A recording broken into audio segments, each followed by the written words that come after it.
Boa noite, amigos. Aqui vos fala o Matheus Chibúcio, do canal Cicatnon, certo? Em primeiro lugar, eu queria pedir a todos vocês uma coisa: rezem pelo meu pai.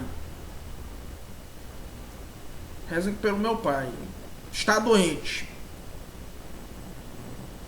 E ele está dependendo nesse momento de uma transferência, certo? De hospital. Rezem para que surja uma vaga em outro hospital onde ele possa realizar os procedimentos. Se isso der certo, não haverá mais problemas. Provavelmente. Mas mesmo assim, rezem. Não deixe de rezar por ele quando isso acontecer. Se algum de vocês perguntar, Matheus, eu posso ajudar em alguma coisa? Envio um Pix para o Pix que está aqui na descrição, certo? É importante, né? Para ajudar em alguma coisa com os gastos, né? Em alguma coisa. Enfim, agradeço de antemão a todos. E nós agora, eu, os meus amigos Uriquiche e Henrique, temos um canal, certo? Sobre essa questão de cultura pop, séries, filmes, desenhos, animes, mangás, quadrinhos, chamado Mangatnon. O link está aqui na descrição, certo? No início voltado mais para esse setor da cultura otaku, mas agora vamos diversificar mais para a cultura pop em geral, certo? Agora sim, tem uma coisa que o pessoal me pergunta muito lá no Mangatnon. E é uma opinião muito impopular minha, certo? A minha resposta, já dei lá várias vezes, certo? Quando o povo de lá me pergunta. O link está aqui na descrição, inscrevam-se todos. Matheus, por que você fala relativamente pouco, seja no Cicatnon ou no Mangatnon, de séries americanas? Resposta, eu respondo, né? O seguinte, por 3 motivos. Em primeiro lugar, porque com o tempo as séries americanas foram adotando cada vez mais um formato de episódios de 45 minutos a 1 hora. E como com o tempo as séries americanas elas foram, né, se tornando cada vez mais longas, né? Então, assim, eu não tenho tempo para ver muitas séries americanas. Por exemplo, desenhos, animes, esse tipo de coisa é algo que consome menos tempo que as séries americanas. Esse é o primeiro motivo. Segundo, que é o menos importante dos 3, certo? O segundo motivo é o seguinte, é porque eu, aqui no Brasil, vivo um tanto ilhado em termos de recomendação de séries. Porque o brasileiro tem péssimo gosto para séries americanas, certo? Porque é o seguinte,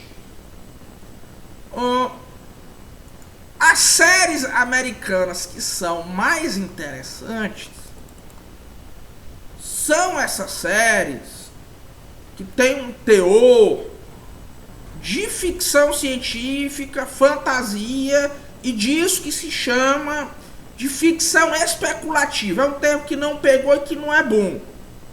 Aqui uma época usavam muito. Ficção especulativa, né? E isso é um tipo de série que no Brasil o povo não gosta, certo? E de antemão, as séries mais geniais que foram feitas nos Estados Unidos são ou de ficção científica ou de terror,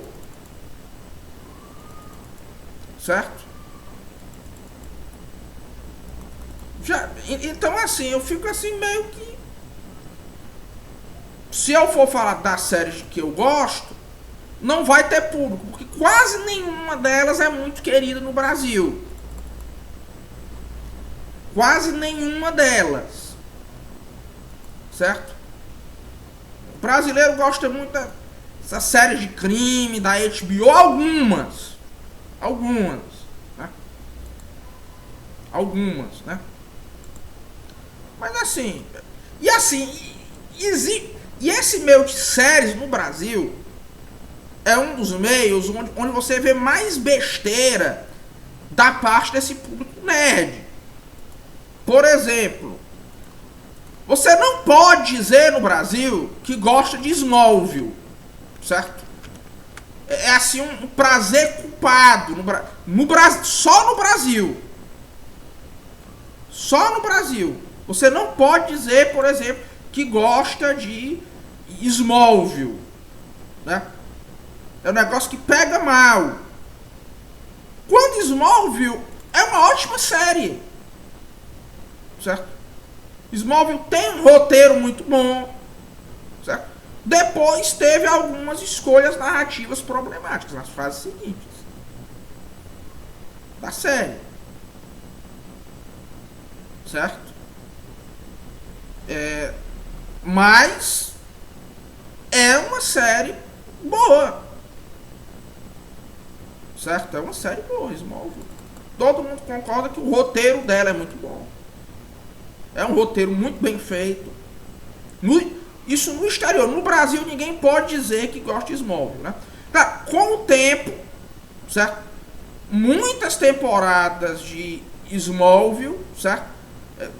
Foram de qualidade duvidosa, mas isso aí é uma coisa que existe em quase qualquer série americana que se estenda por tempo demais. Na verdade, eu não conheço nenhuma exceção. Esse é o segundo ponto. O brasileiro tem um péssimo gosto para série. Certo? Por exemplo, tem muitas séries boas que nunca fizeram sucesso no Brasil. Twin Peaks, por exemplo, talvez tenha sido a série mais genial de todos os tempos. Essa é a opinião de Dugin, Paulo Francis e Matheus Tibúrcio, entre outros analistas, né? Twin Peaks talvez tenha sido a série mais genial de todos os tempos e uma das séries mais aclamadas de todos os tempos internacionalmente, né? Mas no Brasil o povo nunca gostou, né? Quantum Leap é uma série genial de que no Brasil ninguém nunca gostou, né? Battlestar Galactica é um dos universos mais interessantes já feitos também em séries e nunca teve muitos fãs no Brasil, né? O próprio Sopranos, eu acho que o Brasil é um dos países onde ele tem uma das menores fanbases, né?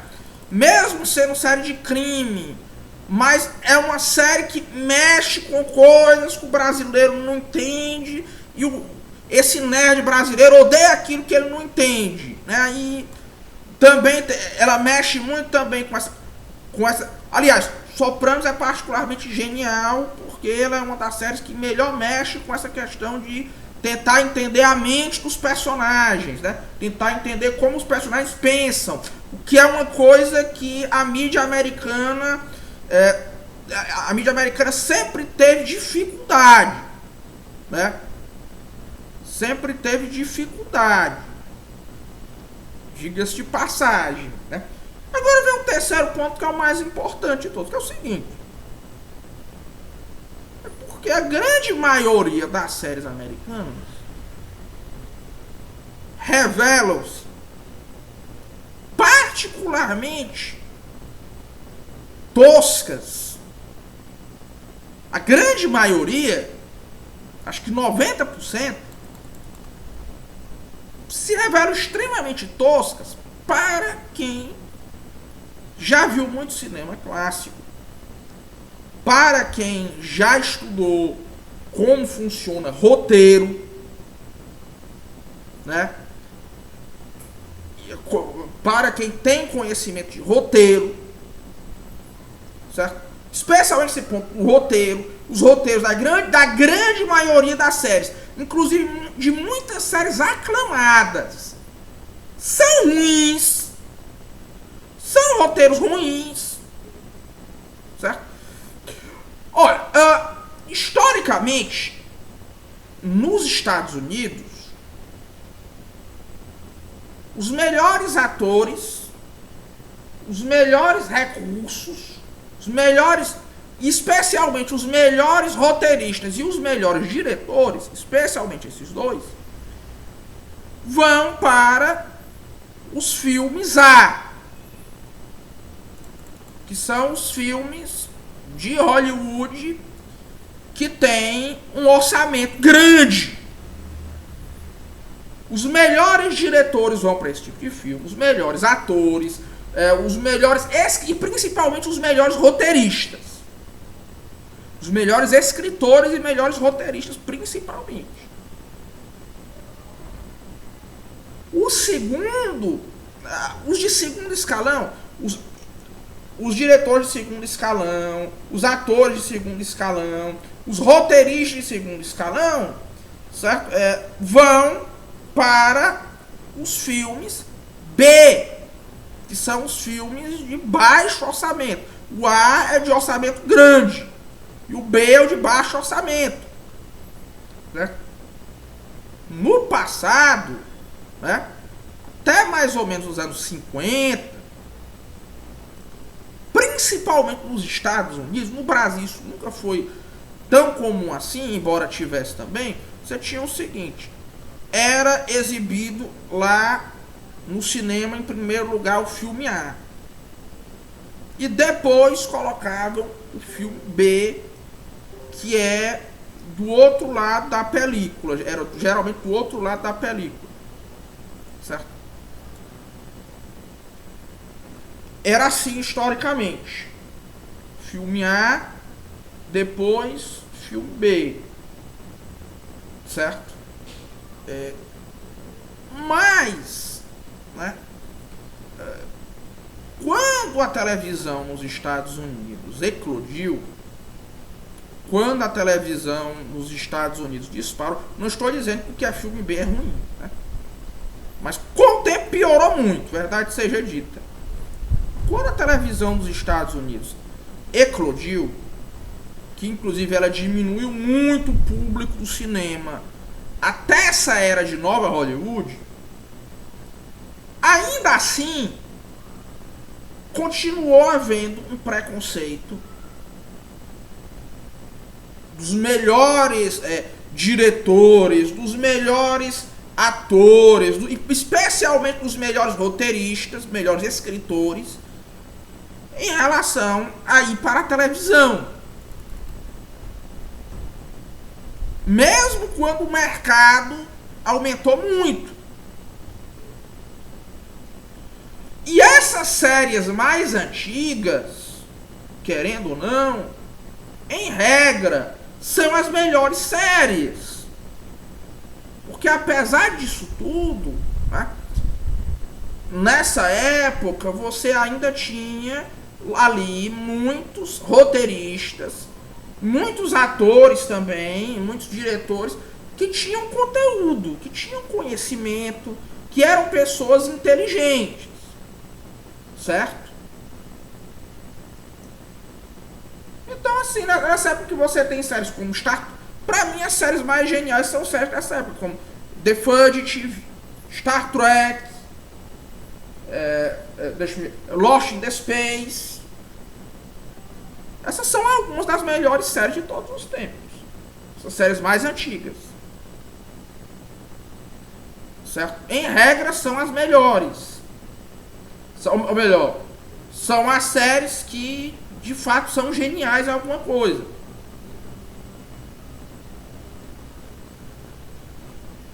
E isso... Só que isso, com o tempo, vai piorar cada vez mais.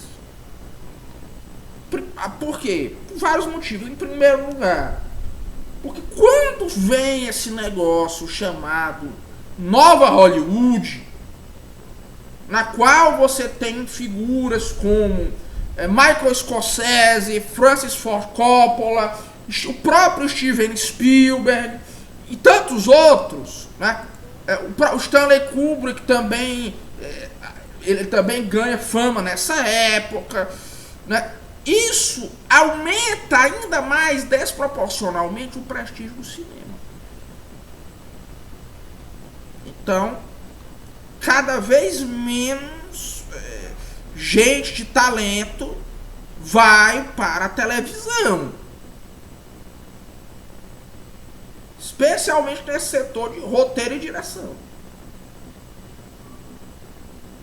Aliás, nem se fala. Vocês podem notar, na maioria das séries, nem se fala, ninguém nem se importa com quem é o diretor da série. A sua série predileta, você sabe quem é o diretor? Os fãs mais hardcore geralmente sabem quem é o roteirista, especialmente nos Estados Unidos. Agora, o diretor, não, ninguém sabe quem é. Sabem quem é o sujeito que fez a premissa, geralmente, sabem também quem é que escreve quem é o roteirista principal. Agora, os diretores ninguém sabe quem são, certo? É muito raro nos Estados Unidos, num contexto de Estados Unidos, diretor de cinema se envolver com série. Existe, por exemplo, Twin Peaks, feita pelo David Lynch, que ao meu ver é a maior série de todos os tempos. É um exemplo.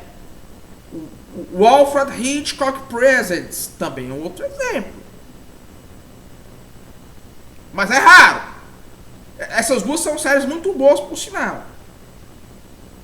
Aliás, o gênero do horror tem grandes séries americanas.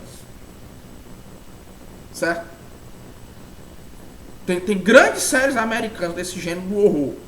Twin Peaks não deixa de ser horror. Quando você vê assim, mais atentamente, Twin Peaks é horror. Certo?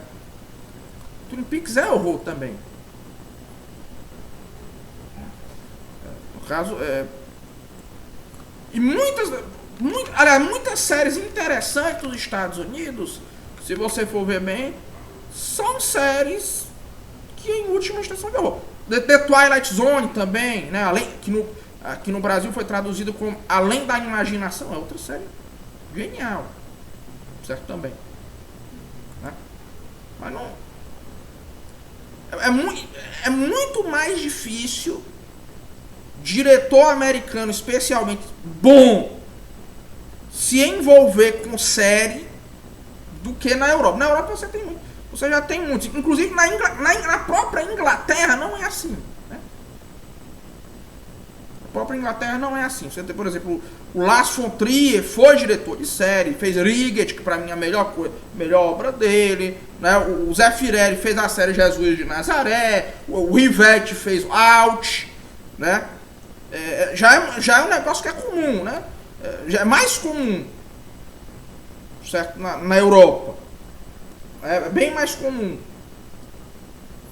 Mas assim, certo? Ainda por cima, começou a haver na televisão americana, e a televisão americana, os roteiristas, né, os escritores, eles são muito centrados, né, nesse setor da costa leste, certo? Especialmente Nova York, e em menor grau Chicago também tem uma representação dessa proporção. Não, Chicago já é nos Grandes Lagos, né? Atlanta, no sul, também é um centro dessa questão de produção de série. E você sabe que nessa região aí, certo? Mas especialmente em Nova York, começou a acontecer um negócio que eu não sei o que foi que rolou isso aí, mas começaram a aparecer na televisão americana muitos alunos retardados da Ivy League, certo? Para serem roteiristas de séries americanas. Quantidade desproporcional. Isso é uma coisa que antes era muito menor. Começaram a aparecer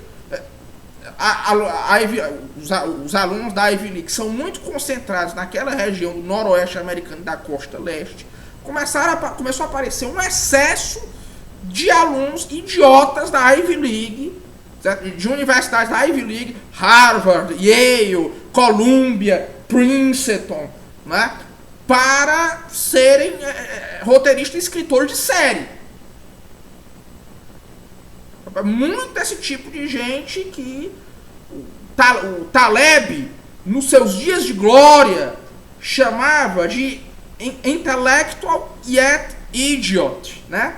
Intelectual seria, em uma tradução assim meio livre, intelectual mais idiota, né? E esse pessoal aí meio que avacalhou de vez, certo? Avacalhou o negócio mais ainda, certo? Isso começou a acontecer a partir de 2000 e diante.